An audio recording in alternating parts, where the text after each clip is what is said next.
سلام، من امیر سیرسپور. خیلی خوشحالم که این ویدیو رو تماشا میکنید.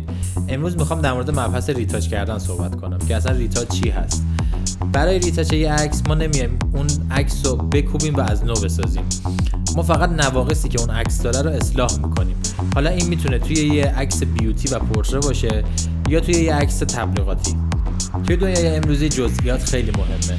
به طور مثال توی عکس بیوتی و پورتره ما باید به بافت پوستمون و دیتیل پوستمون خیلی دقت کنیم و مواظب باشیم که اون از بین نره.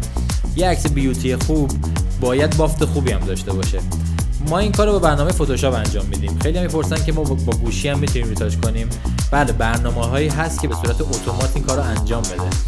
اما کار حرفه‌ای رو فتوشاپ انجام میده. برای خود فتوشاپ هم پلاگین هایی وجود داره که کار ما رو سریع‌تر میکنه. اما من سعی میکنم تکنیک‌ها رو به صورت دستی و مانوال به شما آموزش بدم که بدونید هر تکنیک کجا به درتون بخوره. توی ویدیوهای بعدی مباحثی که ریتاچ نیاز داره تا یه ریتاچ خوب انجام بده رو بهتون آموزش میدم. پس منتظر باشید.